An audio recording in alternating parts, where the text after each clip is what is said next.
కేసీఆర్ కు కవిత లేఖ రాయడం హాస్యాస్పదమన్నారు వర్ధన్నపేట ఎమ్మెల్యే నాగరాజు. కేసీఆర్ కుటుంబంలో వర్గపోరు ఎప్పటి నుంచో మొదలైందన్న ఆయన కాళేశ్వరం అక్రమాల విచారణ టాపిక్ ను డైవర్ట్ చేసేందుకే తెరపైకి లేఖ తెచ్చిందన్నారు. కేసీఆర్ పక్కన పనిచేసే సంతోష్ రావు వ్యూహంలో భాగమే ఈ లెటర్ అని, తండ్రి కూతుర్ల మధ్య లేఖలు రాసుకోవాల్సిన అవసరం ఏంటని ప్రశ్నించారు ఎమ్మెల్యే నాగరాజు.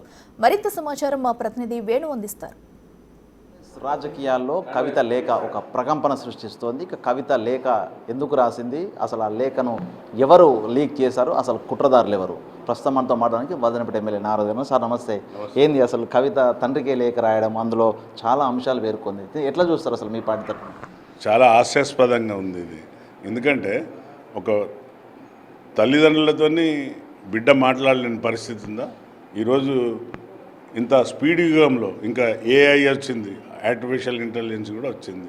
ఈ యుగంలో తండ్రికి లేఖ రాయడం ఏంది?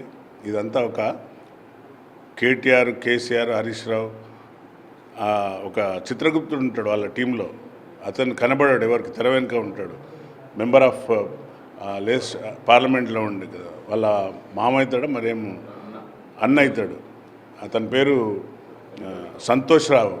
ఇదంతా ఎప్పుడైతే నోటీసులు వచ్చినాయో, కాళేశ్వరం పైన నోటీసులు వచ్చినాయో, ప్రజలను తప్పుదోవి పట్టించి కేసీఆర్ చాలా అమాయకుడు, లేక కేటీఆర్ అమాయకుడు, లేక హరీష్ రావు అమాయకుడు, తెలంగాణ ప్రజలందరూ కూడా నమ్మండి, ఇదంతా కాళేశ్వరంలో ఎవరితోనో మాట్లాడించింది మా గౌరవ సీఎం గారు మామగారు కూడా మాట్లాడండి. కనీసం కొంచెమైనా ఇంగిత జ్ఞానంతో మాట్లాడేటప్పుడు రండి చూపెడతాం ఎట్లా అందులో అవినీతి జరిగిందో. ప్రతి ఒక్కటి విజిలెన్స్ అనేది ఉట్టిగా రాలేదండి. అందులో అంతా చదువుకున్న వాళ్ళు ఉన్నారు, ఐఏఎస్ ఐపీఎస్లు, తర్వాత ఆ టీంలో మంచి రిటైర్డ్ జడ్జి ఉన్నారు. అవినీతి ఎక్కడ జరిగిందో చూపెడతారు, 100% చూపెడతారు. సో దీన్ని డైవర్ట్ చేయడానికి ఒక లేఖను తెరపైకి తెచ్చిండ్రు. లేఖ తెరపైన తెచ్చి ఏంటంటే మళ్ళీ పబ్లిక్ నుండి సింపతి పొందాలి. ఎందుకంటే తెలంగాణ ప్రజలు అమాయకులు అనుకుంటారు. అమాయకులు కాదు, తెలంగాణ ప్రజలు ఎప్పుడు కూడా ఒక వ్యక్తిని నమ్ముతారు, ఒక పర్సన్ నమ్మితే ప్రాణాలు ఇస్తారు. అలాంటి తెలంగాణ గడ్డ ఇది, పోరుగడ్డ, మీ అందరికీ తెలుసు.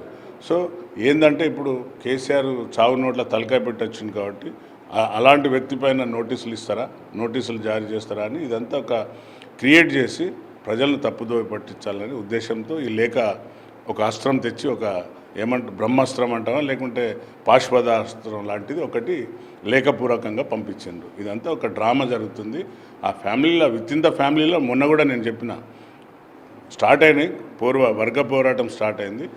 వర్గ పోరాటంలో ఇది ఒక అంశం. ఇందులో ముఖ్యంగా ఏంటంటే ఈ యొక్క నోటీసులు వచ్చినాయి కాబట్టి అసలు ఆ అంశాన్ని తప్పుదోవ పట్టించడానికి ఈ యొక్క డ్రామా. అంటే కేసీఆర్ దేవుడే కానీ కేసీఆర్ చుట్టూ దయ్యాలున్నాయని చెప్పి మాట్లాడింది. నిజంగా ఈమె కూడా లిక్కర్ కేసులో ఉన్నది. సో నిజంగా ఆయన చుట్టూ దయ్యాలున్నాయి, కేసీఆర్ దేవుడేనా? అసలు ఆ మ్యాక్ని ఎట్లా అర్థం చేసుకోవాలి? అంటే ఏంటంటే మరి దయ్యాలుంటే పేర్లు బయట పెట్టాలి కదా, దయ్యాలు ఎవరున్నాయి ఆ పేర్లన్నీ బయట పెడితే బాగుంటుంది. అందరు ప్రజలు కూడా చూస్తారు ఎవరు ఆ దయ్యాలు కేసీఆర్ చుట్టూ ఉన్నది అనేది. కేసీఆర్ మరి బోలాశంకరుడు అన్నది, అందరికి వరాలు ఇస్తుంది అన్నది. మీకు కూడా వరం ఇచ్చింది కదా, అన్ని వరాలు ఇచ్చిండ్రు. మరి మీ అన్నకు కూడా వరం ఇచ్చాడు. ఉద్యమ పోరాటంలో లేకుండా మీ అన్నని తెచ్చి మినిస్టర్ చేసి ఇప్పుడు పార్టీ పీసీసీ అని. సో ఇవన్నీ కూడా చూస్తున్నారు కదా ప్రజలు.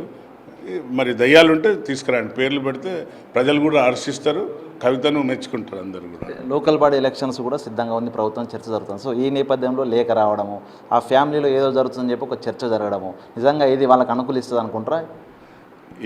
ప్రజలు అసలు ఏమాత్రం బీఆర్ఎస్ ప్రభుత్వాన్ని ఎప్పుడైతే టీఆర్ఎస్ నుండి బీఆర్ఎస్కి వచ్చిందో ఆ పేగుబంధం తెగిపోయిందని అందరూ హర్షిస్తున్నారు కదా. తెలంగాణతో సంబంధాలు తెగిపోయినాయి.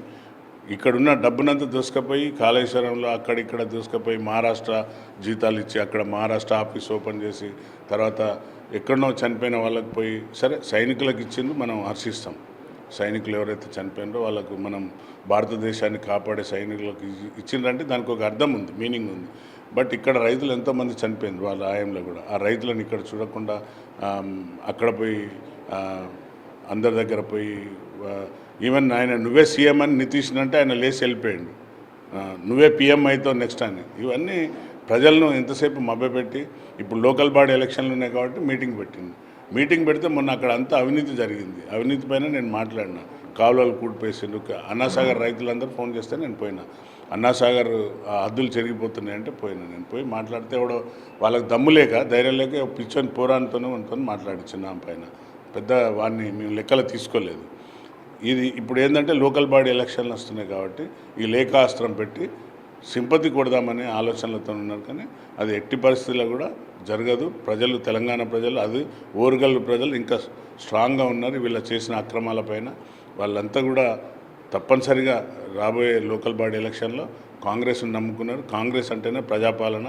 చివరిగా జాగృతి పేరుతోని స్వతహాగా పోటీ చేయడానికి కవిత సిద్ధమవుతుందని జాగృతి అనుచరులు చర్చ జరుగుతుంది. నిజంగా వాళ్ళు లోకల్ బాడీ ఎలక్షన్స్లో పోటీ చేస్తే బీఆర్ఎస్తో కాకుండా మీకు నష్టమా లాభమా? మాకే లాభం జరుగుతుంది. 2 పిల్లలు కొట్లాడితే కోతి లాభపడ్డట్టు వాళ్ళు కొట్లాడని వాళ్ళ వర్గ పోరాటం. మొన్ననే చెప్పాను కదా, మొన్న ఇట్లనే సోదరుడు ఒక ప్రెస్ మిత్రుడు అడిగితే ఆల్రెడీ అందులో ముస్లిం స్టార్ట్ అయింది. కాకపోతే ప్రజలను తప్పుదోవ పట్టించే విధంగా మళ్ళా ఉద్యమాలను ముందుకు తెస్తున్నారు. ఉద్యమం అయిపోయింది. తెలంగాణ రాష్ట్రం వచ్చింది, సాధించుకున్నాం. డాక్టర్ బిఆర్ అంబేద్కర్ ఇచ్చిన రాజ్యాంగపరంగా మనం తెలంగాణ సాధించుకున్నాక బంగారు తెలంగాణ అని చెప్పి చిప్ప చేతిలో పెట్టిపోయింది అందరికీ. అంటే పుట్టబోయే పిల్లల మీద కూడా అప్పులు చేసిపోయిండ్రు. వాటిని అన్నింటినీ సవరిస్తున్నాం. వీళ్ళు చేసేటి ఎన్ని కుయుక్తులు చేసినా కూడా ప్రజలు నమ్మరు. ఇప్పుడు నమ్మే పరిస్థితి లేదు. ఇది వర్ధనపేట ఎమ్మెల్యే నాగరాజు స్పందన. ఒక బ్రహ్మాస్త్రం లాగా ఎన్నికల ఒక స్టంట్ చేస్తున్నారు. దీన్ని తెలంగాణ ప్రజలు హర్షించరు, నమ్మే పరిస్థితి లేరు. ఆ కుటుంబం లోపల కూడా వర్గపోరు మొదలైంది. రాబోయే రోజుల లోపల తెలంగాణ ప్రజలు నిజానిజాలు తెలుసుకొని కాంగ్రెస్ వెంటే ఉంటారంటూ ఎమ్మెల్యే నాగరాజు చెప్తున్న పరిస్థితి. వీడియో జర్నలిస్ట్ సంతోష్తో వేణుబిగ్ టీవీ, వరంగల్.